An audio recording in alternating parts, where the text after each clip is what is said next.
This podcast is a quest for well-being, a quest for a meaningful life through the exploration of fundamental truth. Enlightening ideas, insights on physical, mental, and spiritual health. The inspiration is love. The aspiration is to awaken new ways of thinking that can lead us to a new way of being well. Welcome to Body, Mind, and Soul Healing Conversations.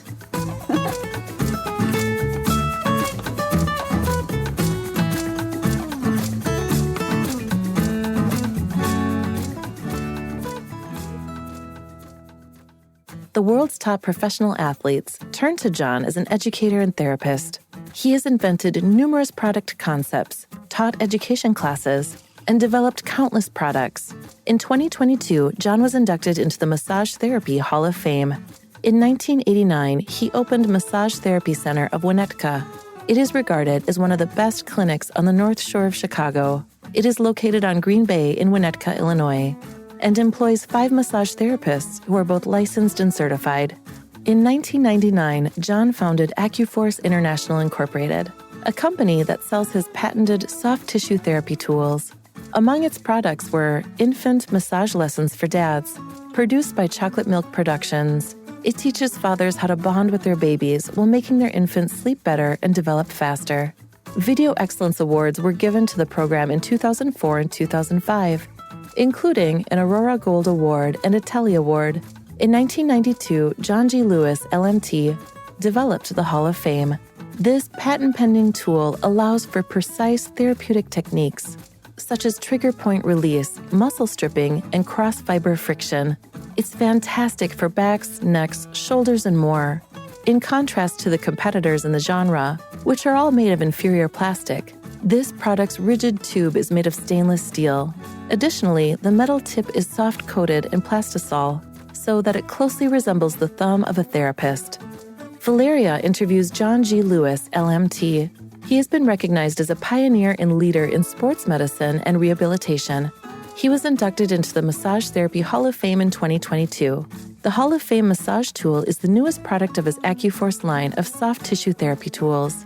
The Hall of Fame was named in honor of his HOF induction and for the many HOF professional athletes he has worked with, including his role as a massage therapist for the 2005 World Series champion Chicago White Sox baseball team. John founded his award-winning clinic Massage Therapy Center of Winnetka, Incorporated, in 1989. The clinic is rated the best on the North Shore of Chicago, and it is located in Winnetka, Illinois. Meet John at acuforce.com.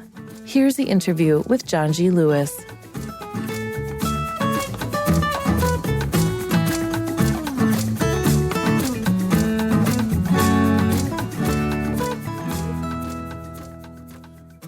In your own words, who is John G. Lewis? Well, thank you, Valeria. Thank you. I am a passionate entrepreneur, father, friend, enthusiast, gourmet cook, wine connoisseur, golfer, and beach lover. That's what is to be a human, isn't it? Just to be open to experiences and kind of do the things that we are predisposed to and the things that it feels like a purpose to us. So I know you are the inventor of this instrument, I call it, the Hall of Fame self-massage tool. How did you discover or uncover this, the talent in you to become an inventor? Well, thank you, Valeria. That's a great question, and it's there's a packed answer. So even as a little kid, I was always thinking about ways to improve products and new ideas. And I remember driving my family nuts because they'd say, "Oh no, he's got another idea." Yes. And I, in addition to being Yeah. an innovator as a little kid. I was entrepreneurial. I was always starting little businesses and doing things. And my family, conversely, was, polar opposite. It was totally, they just did not understand the energy that I had. And consequently, unfortunately, I think that stunted my growth a little bit, because I think if I had somebody that said, wow, this kid actually has some good ideas, because many of the ideas I had as a little kid became products, and somebody else made a lot of money out of them, and it could have been me. So it wasn't until about becoming a massage therapist early in my career, I found my passion, started working with professional athletes, and I recognized about 20 years into my profession that my hands were hurting a lot. And I thought, okay, I got to find some adjunctive devices to help me. So I started buying all kinds of massage tools and trying them. And what I found out, Valeria, was none of them were really that helpful, because I still had to press. I still had to work really, really hard to make a difference. And I'm thinking, well, these are really no good. What the heck? I was disappointed. And I'm thinking, okay, all right, what's missing? What's missing? So what I came up with was, again, the products were not doing any substantial help in the way of working with me or for me. So I came up with the idea of weight. So my first concept was a 7-pound weighted therapy tool called the Acupressure 7.0. And I tested 6, 7, and 8 pounds. I'm trained in classic shiatsu. So classic shiatsu is 7 seconds of pressure at 7 pounds weight. So, and I would practice on a scale with my thumb and what 7 pounds looked like, 7 pounds of pressure. So I tested 6, 7, and 8 pounds. I did crude blind study with people. I just used it on their back and said, okay, how does that feel? How does that feel? 7 pounds proved to be great. It would proved to be perfect. So my first product is a multi-functional 7-pound tool called the Acupressure 7.0. It rolls up and down the spine, but then it has two ends that have one end is a trigger point, and the other end is to do what we call muscle stripping and cross fiber friction. So that tool really became very successful very quickly. The NFL teams recognized it right away. They loved it. They started ordering it.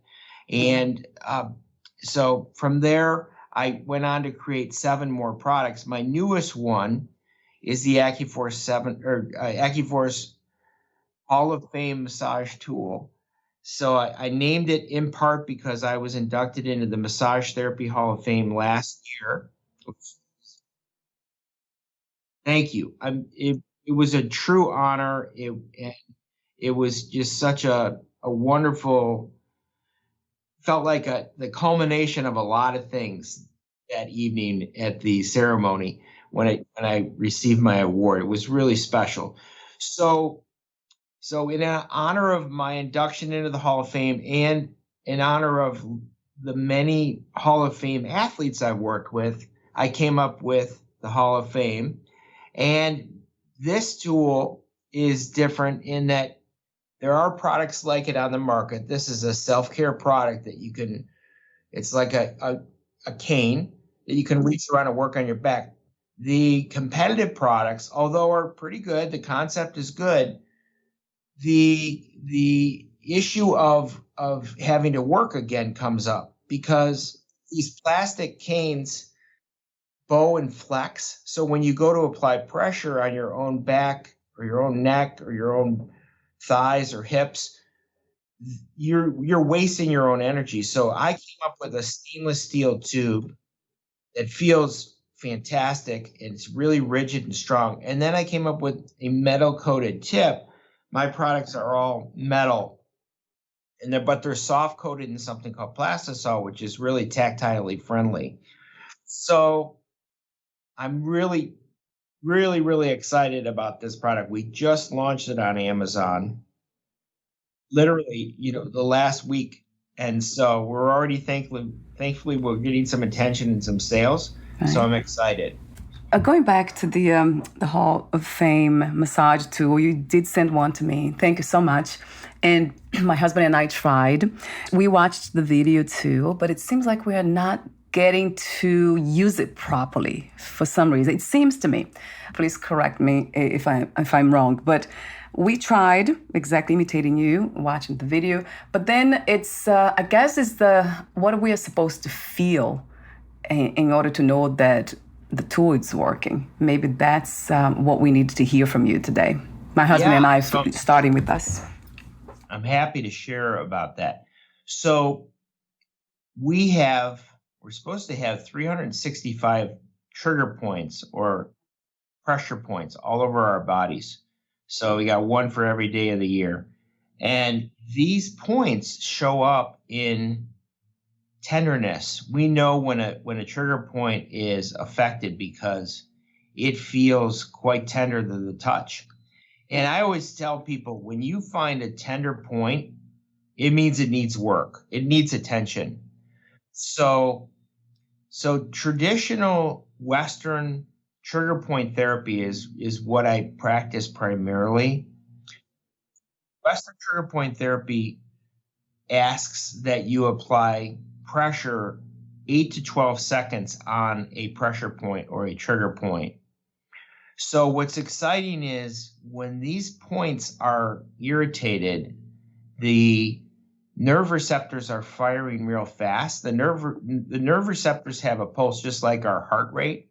So just like when we're irritated or agitated or exercising, our heart rate increases. The same is true of the nerve receptor pulses. So they're going to be real high, and that's not optimal. We don't want to be walking around with our nerve receptors in a heightened state all the time. And if we're under stress, if we're hurt, if there's something wrong, these trigger points are going to be really active, and it can be really draining because guess what? Our bodies are working overtime to help us function. So what's really exciting, Valeria, is by hitting these points for 10 seconds, it's 8 to 12 seconds is the rule. I like to call it 10 seconds. That's what I have historically in my treatment. When I work with someone, it's 10-second holds. So very, very exciting because in 10 seconds, you can actually make a therapeutic change in someone.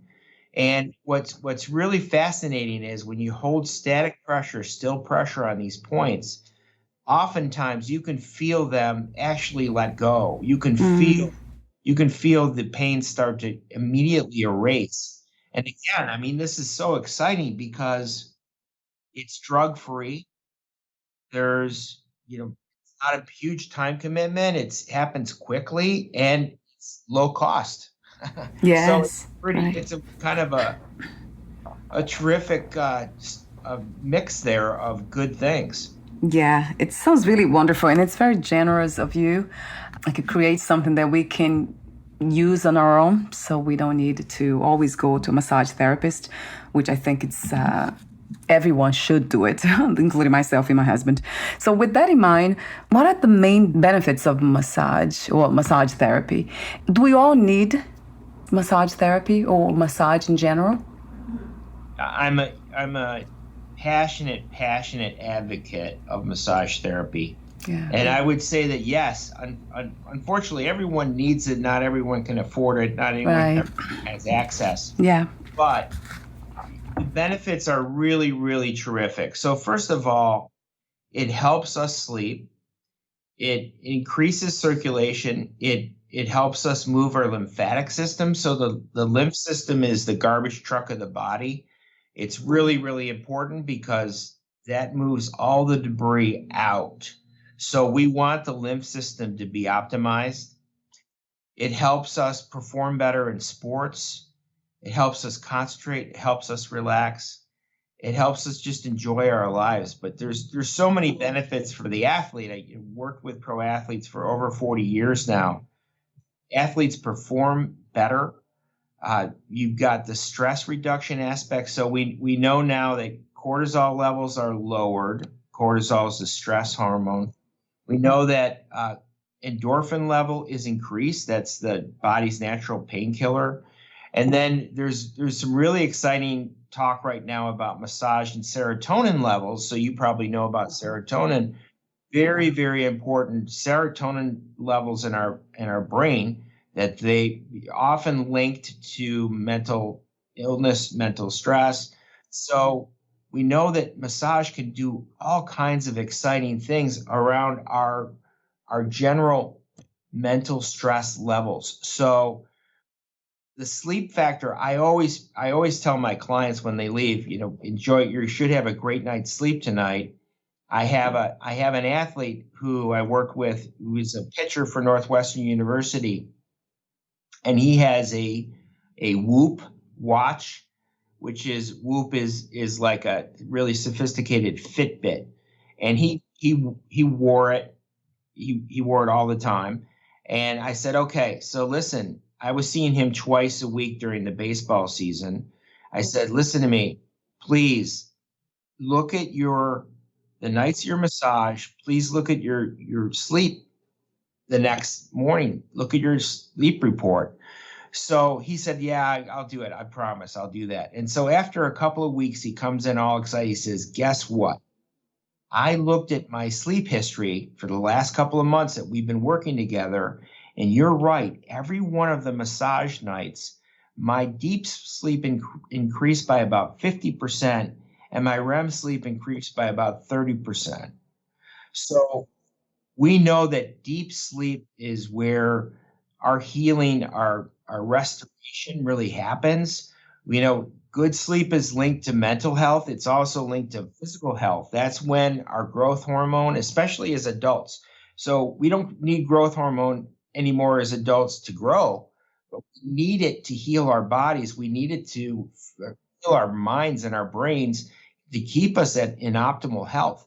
So Valeria, there's so much exciting things to talk about in the way of linking health to massage. It's so huge. You said something that caught my attention just now. It's so. How do you or science these days measure deep sleep? That's a great question. I don't know what the technology is behind that, but I can tell when I've had. I don't need a Fitbit or a Whoop to know when I've had a great night's sleep and when I've had an average night's sleep or a poor night's sleep. I can tell, and that morning report for me is I'm very conscious every morning how I'm feeling, and so I personally just so you know, Valeria, when we're discussing about massage for yourself, I try and get a massage every week myself. I'm really fortunate because I have a clinic in Winnetka, Illinois, and I employ 5 other therapists. So I'm really fortunate. I've got 5 great therapists I have access to, and I try and get into their schedule, at least one of their schedules every week. So I can tell you the massage nights, I know first thing in the morning that I'm going to have a better night's sleep. I'm going to wake up more refreshed. I'm going to wake up ready to go. And it's exciting. Yes, Billy, it sounds like it. And I forgot about it. I know I've done it, but it has been probably 10 years ago when I had a massage. What is the best way I wish you were close, actually. Like my husband and I would love to go to see one of your therapists. But what is the best way to find let's say, an experienced massage therapist? Because I know there are so many places, so many ways to find people who provide massage services, but it's not the same as a massage therapist, right, John? Yeah, so that's a great question. So I can tell you that when I travel quite a bit for work, not only in this country, but internationally, because I manufacture overseas. And one of the most important things that I do during my travel is receive massage.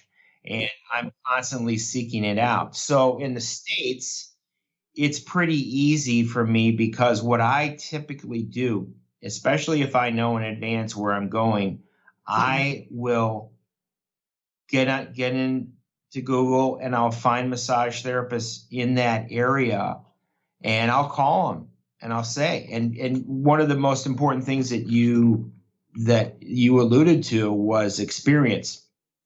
I want to know I want to know if someone's been practicing for 10 years or more. That's kind of, I get excited when I find someone who's been practicing a long time.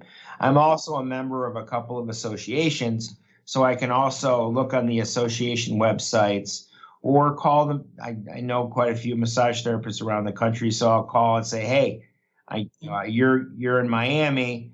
I'm going to Fort Lauderdale. Who do you know in Fort Lauderdale? And so it's stuff like that. But it is really important to call in advance. If you know when you're going, if you know where you're traveling, call in advance and ask, those important questions. How long have you been practicing? What kind of techniques do you use?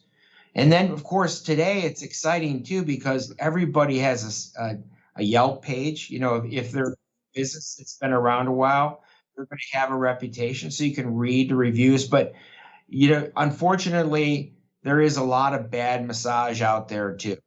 And I'm not a fan at all of the whole franchising model that kind of came in like a barnstorm in our industry 10 years ago, 15 years ago at this point, I think. But it really has hurt our industry because a lot of those folks, first of all, they're not paid well because they don't, these companies don't charge a lot for the treatment. And it's a numbers game. They figure if they can get 100 people in the door that, even though they're making only a little bit of money, they're still, if they can get enough volume, they're going to make some money. So unfortunately that volume argument does not equal quality. And so, I advise people never to go to those places. Yes, so that's good to know. Yeah, we were just walking in the mall and we saw like a massage place, and then I told my husband, no, that might not be the right place to do it. So yeah, this is very good advice, and I love the way also your message about that everyone needs a massage once in a while. Perhaps for those who don't work out as much, maybe they don't need as often, right, John? Or would you say that they actually do once a week at least? Everyone in general? Optimally, everybody, absolutely. So what's really interesting about I have relatives in West Germany, and they have been receiving massages their whole lives, and coincidentally, interestingly, unlike American allopathic or traditional medicine, massage is only really, it's really still out on the outskirts, right? Right. Sometimes it's included. Yeah. It was really exciting. I remember about 20 years ago that the Mayo Clinic, I was talking to somebody at the Mayo Clinic who was starting a massage program there. And I was really excited that Mayo Clinic was recognizing massage.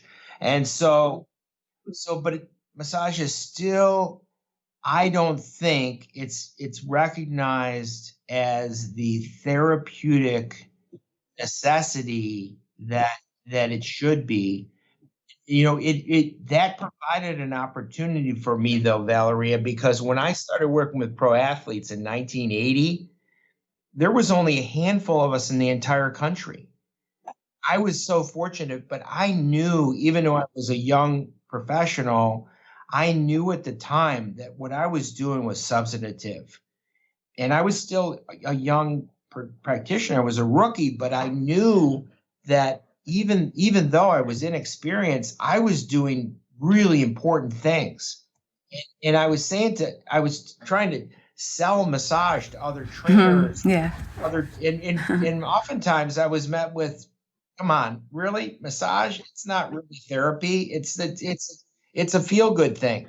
And so there's really still so much misconception about just how valuable and important massage is for the athlete. But again, not just the athlete, for all of us. Right. Yeah, I love that message for everyone. And that's true. We tend to think that massage, including myself, it's almost like a self-care, almost like a special kind of event, something that I would do just for my birthday or something. We don't think as medicine, alternative medicine. What is the history of a massage, John? Well, guess what? I mean, it's pretty depthy. We know that the Chinese were doing massage and acupuncture as many as 6,000 years ago. So lots and lots of cultures have talked about massage. Of course, there's the famous Swedish massage. And so Europeans have been all about massage for so long. There's so many cultural foundations to this very, very important work. And as I've grown as a professional, I've had lots of different kinds of training. Of course, we're required to get in continuing education, which I think is a great thing. So I've been exposed to greater and greater things. And what's really exciting is I'm less and less absolute in my communication about things. So I used to think you got to ice this way. And so today, I'm open to, this is what I do. This is what I found works best, but I don't want to dictate, this to you. And so I'm not likely to say absolutely this is the only way to do it, because there's techniques that I don't know yet, and there's things that I don't fully understand. And so I think it's important always to keep an open mind and to be really respectful of the history and the background of all these different cultural, very important impartations into our industry. I mean, there's just so much. And the Asians, I got to tell you, have brought really, really important work to massage. I mean, the Chinese, the Japanese, the Thai. Oh, Thai yeah. massage. Yeah. Massage is awesome. I mean, I love it. I perform it. I've never been trained in it, but guess what? I love to receive that treatment. I mean, and I don't know how old Thai massage is, but I'm guessing it's thousands of years old. It's absolutely phenomenal. I mean, it's huge. So yeah, it's exciting. Yeah, and it feels that way when I remember when I had a massage for the first time that, wow, so much was released. And what's interesting to notice that was not just feeling relaxed. I remember releasing a lot of the energies that were stuck in the body. I remember crying for a long time too. So when she touched certain points around the neck, so that surprised me. I didn't know that a massage could do that. So it's a lot more powerful than we think it is. Yes. Well, there's a lot of thought around muscle memory and tissue being so. I've never had this happen to me myself when I've had treatment, but when I've performed treatments on others, I've had people have emotional responses. And sometimes they're able to very clearly articulate what's going on. Sometimes they just needed to cry, or they needed to just have a release or some kind of outlet. But it's amazing to me sometimes when people say, I know exactly what this is about. My mother poked me in the shoulder every day. When she disciplined me, she poked me in that same place. And guess what? It hurts right now. It's opening up something psychologically for me, and it feels healing. Yes. So that's pretty exciting. So I have a question for you. We're almost at the end, but I do have another question about. So with the Hall of Fame Self Massage 2, I know it's available on Amazon. I'll have the Amazon link here too on the podcast profile. Would you say that's similar to the deep tissue massage? Is it mimic that style, or it's something completely different, John? It can. There's two main functions of the Hall of Fame. So the static pressure, so trigger point therapy or shiatsu, or acupressure. So it can perform those static hold pressures that I was talking about. For Western trigger point, it's 8 to 12 seconds. For classic shiatsu, it's 7 pounds, 7 seconds. So shiatsu has a variable in there. So there's lots of different ways to approach shiatsu, or rather acupressure rather. So also what's exciting about the Hall of Fame, in addition to the static pressures, you can move the device on the tissue. So you could move it through a shirt or through your pants, or you could even put on the bare skin, you could put a little bit of lubricant and you can move the tool with some lotion or some aloe vera cream or something.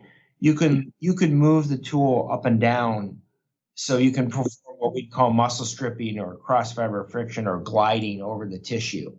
So yes, you can provide deep tissue work with my product. So that's good to know as well. And regarding the pressure, acupressure, if we hold pressure for longer than 7 seconds or 10, would that be okay? Are there any, let's say, side effects if we hold it for too long or not long enough? Well, there's the research that I learned about was that when you hold it too long, you can bombard the nervous system. Remember how I was talking about the nerve receptors and how the nerve receptors have this pulse? So now I know people that hold points for a minute. And again, so it's back to what I was saying earlier. I'm not going to say, no, you're wrong. But I'm just going to go ahead and quote the research that I saw. I'm convinced that the 8 to 12 second rule is good for me. I think that's and consequently that's the method that I prescribe to. Okay, so that's good to know for me, my husband, and anyone listening. So 8 to 12, not to try to do on our own, kind of come up with our own style of doing this using the tool. So yeah, that's good to know. I'm making notes actually because I will try it again.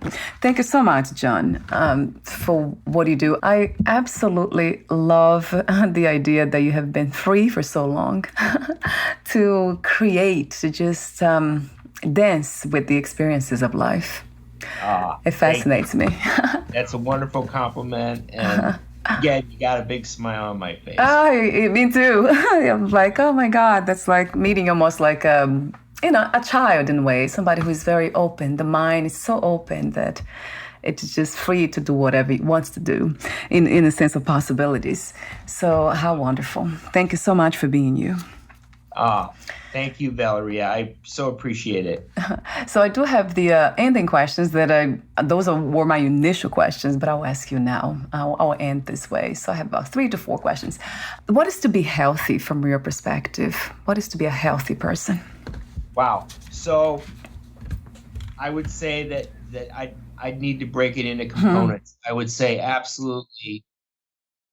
I'm in the process right now of really trying to behave with my diet. I'm trying to really eat clean and not eat too late and drink my water, which I'm a big proponent of water drinking.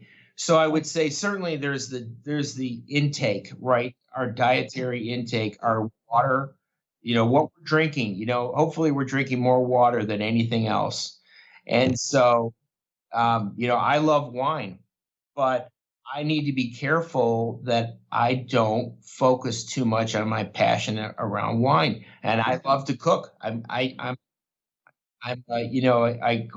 call myself an amateur gourmet. I get in the kitchen and I get around the grill, and that's another innovative outlet for me. I love to create my own concepts, my own recipes.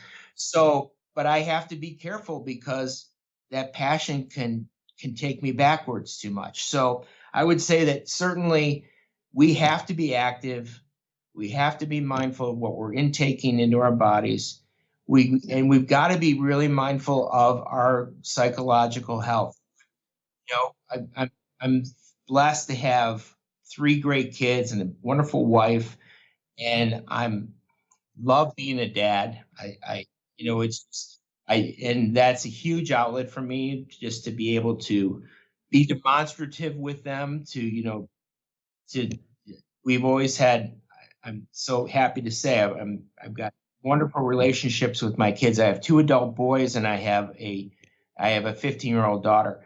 So, but I'm close with them, and I think that that's part of being healthy, is having those relationships that are intimate and powerful and positive. And thankfully, I've got all of that. I've got positivity with my kids, and I'm so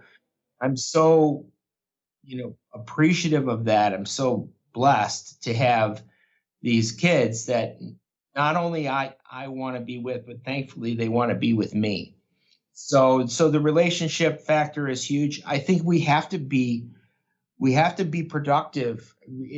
There's got to be we got to be working, or we got to be contributing somehow. Even if we don't have to work, even if we're retired, I think you gotta be giving back. You got to do something. You got to impart yourself somehow. I mean, there's so many needs in our world today. If you have time, and you have so many people are lonely and they're sitting at home. Well, they could be out volunteering, or they could be interacting with people. And I feel sad for people that just they're at the same time they're saying, "Well, me, I don't have this and I don't have that." And get out and get involved, meet people, and give yourself away, and you'll get so much more back.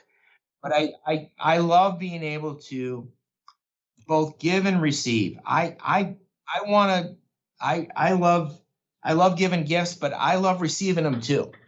And so it's great to be in relationships where you've got a give and take, where there's an interchange of thought and of energy and joy.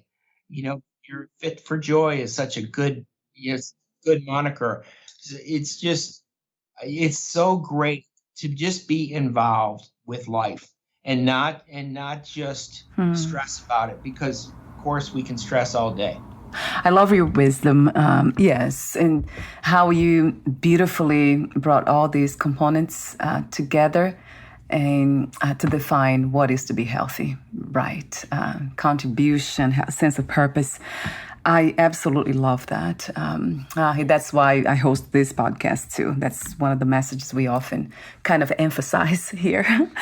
I have another question about, you just kind of made me curious about your children. Do you teach them how to be creative, to become inventors, how you as you are? Or this is something that it's innate, very, let's say, unique to all of us? It's not something that can be taught?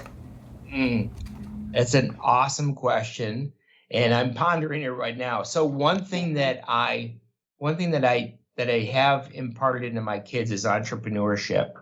So I help them help my 2 sons start their own seasoned salt company. Wonderful. Yeah. And so their names are on it. It's called AJ and Ethan. So their names are on it. Their faces are on it.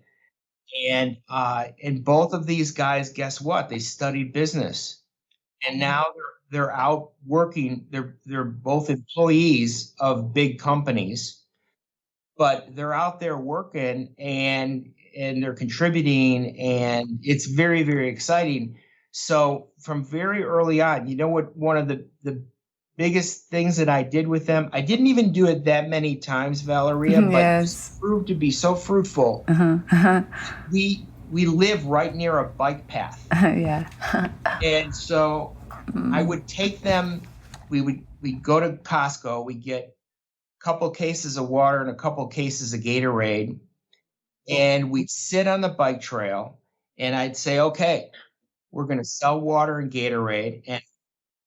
And guess what? We only did that a couple of times, but each time we did it, it was powerful. These guys made money. So we counted. I said, okay, so here's my investment. I'm taking that back, but you guys get the rest. And like, wow, okay, we get $50, so as little guys, that was really powerful, but I taught them how to sell. And so I would say, hey, you got to call it out. When a bike comes by, you got to say water and Gatorade for sale, water and Gatorade. And then we had a policy. If sometimes you'd have a couple of guys who were running and they'd say, oh, I need a water, but I don't have my wallet. And so we had a policy. We wouldn't give them a Gatorade, but we'd give them a bottle of water. And each time the response was, you're kidding. Really? Free? Oh, really? Yeah, absolutely. Have a great day. So my boys got to participate. They knew if a runner came by, didn't have his wallet, we were still going to take care of him. And so it's little things like that really that bonded us. And those experiences in their young lives were really powerful. It was really insightful to them, and the fact that they made money, that was huge. I can imagine. It sounds really beautiful to listen to you. What the image is like, that connection, the human connection, how powerful that must be. I'm not a mother, so I'm just kind of imagining what it feels like, that kind of bond. It sounds wonderful. My whole body kind of responds to it in a very positive way. So what comes to mind is spirituality. Do you have any spiritual understandings of life itself, of yourself? What are your spiritual views, or practices, if you have them? Yes. Well, I am a practicing Christian. So I was born Catholic, and I was looking for something I wasn't finding in the Catholic Church, even as a little guy. I remember building a little altar and putting the Virgin Mary there and a little statue of Jesus, and I would pray before this little altar, and really was coming up kind of empty. I was not really finding what I was looking for. In high school, I got involved in a youth group through a Protestant church, and it was powerful because these people were really passionate about their Christian faith, and they were excited and interested in others and wanting to help and serve. And so that changed the whole trajectory of my spirituality. And I said to myself, oh my goodness, this is what I've been looking for. I've been looking for an interpersonal God. And I think I found it in that youth group. More specifically, I think I found it in, really meeting the Holy Spirit. And so that was, life-changing for me. And we've raised our children today as Christians, and we still participate in our church, and that's a huge part of our lives. Well, you made me curious when you taught your children. I'm curious to know if that came from them to give the water for free to some of the people without wallets. Is that something that you taught them from, kind of informed by spirituality? I think that certainly there's that component. Certainly we believe in giving. We believe in giving to our church, and we believe in giving to the needy and helping less fortunate people. And so it was my idea I gave that to them to give it. But guess what? They very excitingly participated in it. They were like, oh, yeah, we got to take care of this guy. Yeah, give him a bottle. So it was really, and just to see the appreciation in those that got the bottles of water. And again, it costs, I think, 13 cents at Costco for a bottle, a half-liter bottle of water. But the joy that was distributed with that little bottle of water was really powerful. And I can imagine. So their concept of money was already established in the sense I can get things that I want or desire with money. But you notice that they were also joyful by giving, just not getting anything in return. So that sounds very spiritual to me. That makes sense that children, in a way, they already carried that with them. That sense of spirituality without being taught even, that they would help somebody else in need without thinking. Thanks for recognizing that. I mean, because it's really special to me. I mean, I so proud of my kids. Yeah, I can imagine the influence you have in them. You have the influence in me, and I never met you before, and it's a powerful one. So I never met you in person. I don't see you, and it's already the energy of it resonates with the heart. So the heart opens when listening to you. So thank you so much for being the human being that you are. That's what we need in this reality. Thank you. That's so kind. That's so affirming. I can't even tell you. You're a very beautiful person. What else can I say? It's the word beautiful says it all. Ditto. I can say the same for you. You have a wonderful way about you. Yeah, I guess we all have our, let's say, our practices, right? Life is an interesting practice of always kind of letting go of what doesn't serve us, becoming kinder and kinder. But it's, for me, has been a practice of letting go of trauma, healing them. So it's been an interesting journey, very interesting one, into love, returning to love, per se. I love it. Yeah, so my last question to you will be this one. What 3 experiences you wish everyone to have before they lose the body, before they die? Wow, okay. That's an essay right there. Yeah. Okay, Yes. Okay, so let's say 3 experiences. So I would say certainly to have special friends, people that, whether that's a mate or just friends. I would love for everyone to have the experience of being a parent. That's an incredibly powerful thing.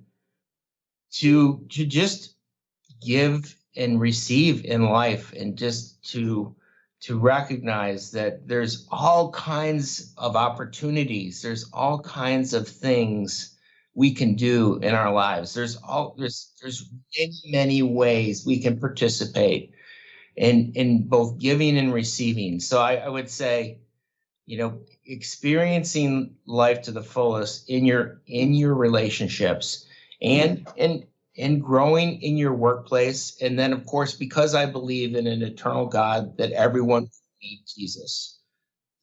That would be my ultimate goal. Yes. Thank you so much for sharing your wisdom, timeless wisdom from my perspective. And thank you for your presence here today, John, for being who you are again, and for everything that you do and the way you express yourself. It's very kind. It comes across very kind and resonates that way. So in a way, I always say that it's not just delivering messages, writing books, or even creating tools as you do, but it's being that message, being that tool in a way. It's almost the instrument that love can go through and touch others. So I want to thank you again. I can't say enough. Thank you. And before we say goodbye for today, where's the best place to find more information about you and your work? Thank you. So the best website is acuforce.com. So it's ACU, 1C in Acu, ACUFORCE.com. That's the best place to go. The website link will be on your podcast profile, and also the link to the Hall of Fame massage tool will be there. Thank you so much again for your presence, and we'll talk soon. Bye for now, John. Bye-bye. Thank you.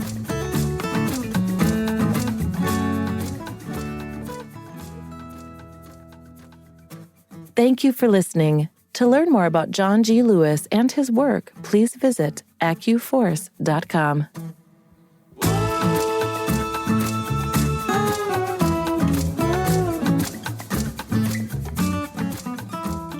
To learn more about this podcast, please visit fitforjoy.org/podcast. Thank you again for listening, and bye for now.